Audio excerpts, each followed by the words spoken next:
Data is the sword of 21st century.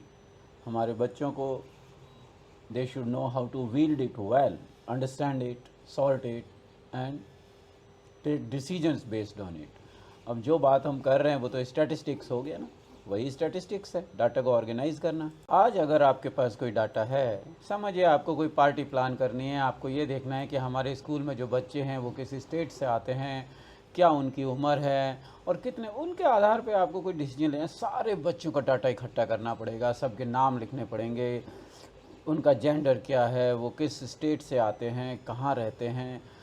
अब ये सारे डाटा को आप कहाँ लिखोगे और कैसे लिखोगे?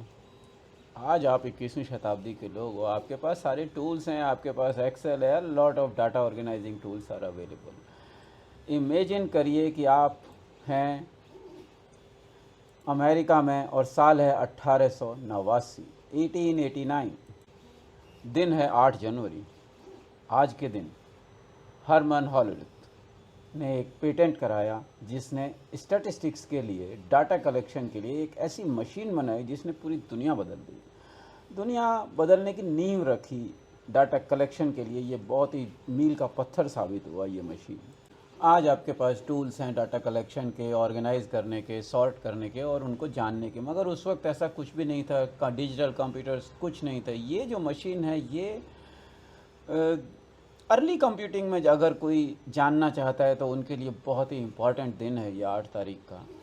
उस दिन इन्होंने ये मशीन को इन्वेंट किया, पेटेंट किया और उसका नाम रखा टैबुलेटिंग मशीन। अभी देखिए, आपको कोई चीज़ डाटा स्टोर करना है, किसी का नाम लिखना है, उसकी उम्र लिखनी है, उसके बारे में जानकारी लिखनी है, आप 8 तक 10 कॉलम बना सकते हैं एक्सेल में, उसमें सारा डाटा लिख सकते हैं। सॉर्टिंग के सारे टूल्स आपके पास मौजूद है। एक 6 साल के 8 साल के बच्चे के पास भी वो टूल्स हैं। मगर 1889 में ऐसा कुछ भी नहीं था। उस वक्त आपको अगर कुछ लिखना होता तो कागज़ पेन पेंसिल होते थे, बस उस पर लिखिए और उन सारे कागज़ पेन पेंसिल को लेकर के घूमते रहिए और उन्हीं से ही ऑर्गेनाइज करिए, उन्हीं से सब आप ऑर्गेनाइज करके आप डिसीजन लीजिए। And it was really pretty difficult. इस मशीन ने क्या मदद की स्टैटिस्टिशियंस की, वो सामने आया जब अमेरिका में सेंसस हुआ। अगला 1889 में ये मशीन बना दी थी उसने, तो 1890 में उन्होंने इसको सेंसस में इस्तेमाल किया। तो देखिए, जो भी इन्वेंशन किया उसका प्रैक्टिकल यूसेज बाद में आया। अमेरिका के कॉन्स्टिट्यूशन में ये है कि हर 10 साल बाद आप सेंसस करोगे। हिंदुस्तान में भी होता है, वहाँ भी सेंसस की जाती थी। 1880 में आपको पता है सेंसस करने में कितना वक्त लगा था। कागज़ पेन पेंसिल लेकर के लोग घूमते थे, सबका नाम पूछते थे, आप कहाँ से आए हो, आपके घर में कितने लोग हैं, आप अमेरिकन हैं या इमिग्रेंट हैं, सारी जानकारियाँ एक कागज़ में दर्ज की जाती थी। वो कागज़ सेंसस ऑफिस जाता था, वहाँ पे उनको इकट्ठा किया जाता और मैन्युअली सारी चीज़ें एंट्री होती थी। 1880 में 1880 it took 5 years just to collect the data and 4.5 years to organize it. 9.5 साल लगे उसको बनाने में। अब मगर हरमन हॉलरिथ ने मशीन का आविष्कार किया। अब देखिए कमाल, उस मशीन ने क्या किया और आगे डाटा कलेक्शन के लिए कैसे रास्ता साफ किया और आगे लोगों ने बहुत मशीनें बनाई, बहुत काम किया। हमारे यहाँ जो वोटिंग होती है उसका एग्जाम्पल लीजिए। वोट किसने किसको किया वो सब डाटा कौन ऑर्गेनाइज करेगा? सारे इलेक्ट्रॉनिक वोटिंग मशीन हैं। इलेक्ट्रॉनिक वोटिंग मशीन से तो पहले स्टैंप लगती थी ना, उस तरह से समझिए कि वो जो कागज़ पे स्टैंप लगती थी उसको ऑटोमेट कर दिया गया इस मशीन की मदद से। 1890 में दोबारा सेंसस हुई, 1890 में फिर से सेंसस हुई। तब क्या हुआ, पूरी सेंसस में इस मशीन का इस्तेमाल किया गया। इस मशीन ने सारा डाटा एक कागज़ पे लिखा गया। वो जो कागज़ पे लिखा हुआ डाटा था उसको एक दूसरे कागज़ पे पंच्ड होल फॉर्मेट में लिखा जाता था। मतलब एक कागज़ लिया, उसमें अगर यस है तो होल, नो है तो कोई होल नहीं, ऐसा। ये पंच्ड कार्ड कहते हैं। मतलब एक कॉलम बना लिया, उस कॉलम में लिख लिया भाई तुम अगर मेल हो तो मेल की जगह पे पंच कर दिया, फीमेल है तो दूसरी जगह पंच कर दिया। तो फिर वो जो चीज़ है एक दूसरी मशीन में डाल के उसको रीड किया जाता था और उसको रिकॉर्ड किया था। असल में it was nothing but an incremental calculator. एक और आ गया मेल, ऐड हो गया, एक और कैनेडियन आ गया जो अमेरिका में रह रहा है, ऐड हो गया। ऐसे ऐसे करके सेंसस में इस मशीन का बहुत ही व्यापक स्तर पर इस्तेमाल हुआ। और एक और बड़ी काम की चीज़ इसके साथ में हुई, लेडीज़ को बड़ा रोज़गार मिला इसमें।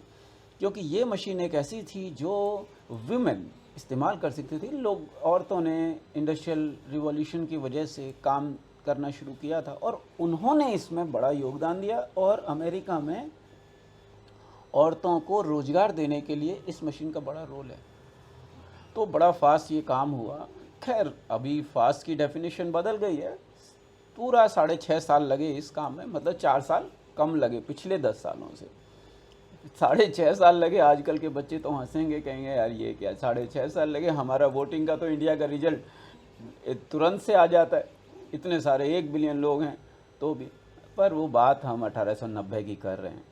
मगर सोचिए 16 मिलियन लोग ज़्यादा थे 1890 में, और 1880 के बजाय 1890 में because this machine was put to use 6.5 साल कम लगे, 4 साल कम लगे।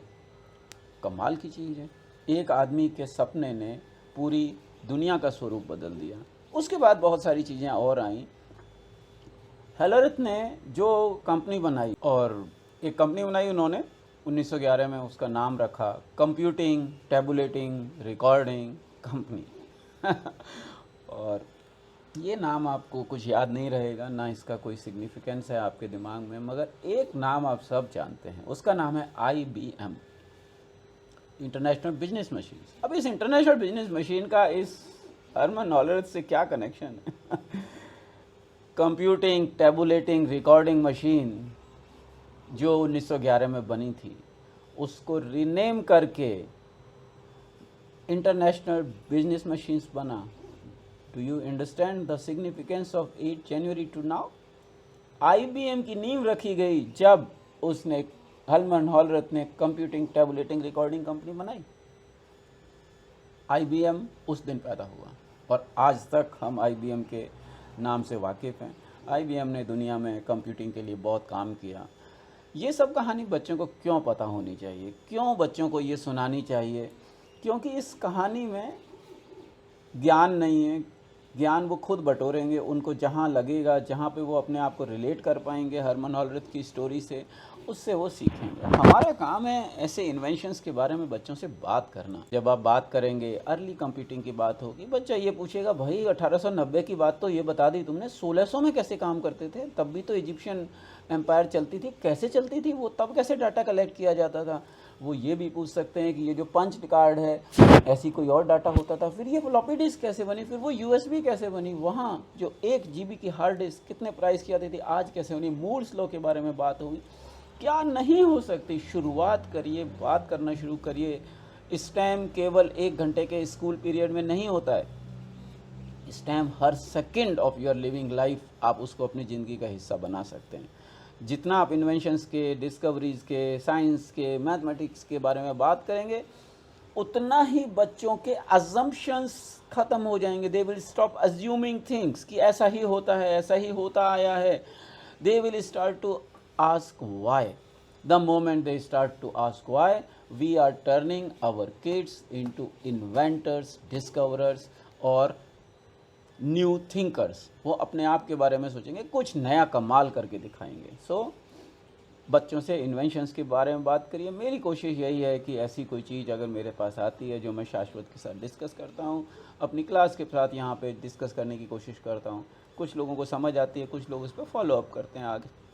आप भी बात करिए अपने बच्चों से। अगर किसी बारे में जानकारी चाहिए, अरे जानकारी के लिए मेरे पास आने की ज़रूरत है, गूगल बाबा हैं, गूगल बाबा सर्च करिए दोनों मिल करके। You will know a lot about this calculating, recording and tabulating machine, उसकी हिस्ट्री के बारे में। डबल CPU है इसमें, 2 CPU है। बच्चों से बात करिए, आगे उनके ये मेन सवाल है, CPU उनके है जवाब गूगल खुद दे देगा। You don't have to attend any class, you don't have to do नहीं, एनीथिंग। वो 2 फैन ये है। सब आइडियाज़ हैं जो हम अपने क्यूरियोसिटी क्लासेस में ट्राई करते हैं, बात करते हैं बच्चों से, मगर वो बात सब बच्चों के पास नहीं पहुंच सकती।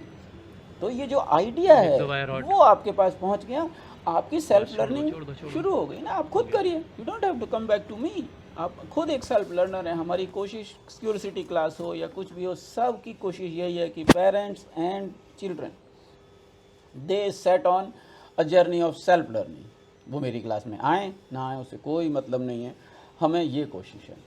तो इनके बारे में बात करिए, और इस तरह की कुछ वीडियोस जैसे जैसे मुझे वक्त मिलता है मैं बनाता रहूँगा। आपका कोई विचार है, कोई सजेशन है, लिखिए, बात करेंगे। शुक्रिया।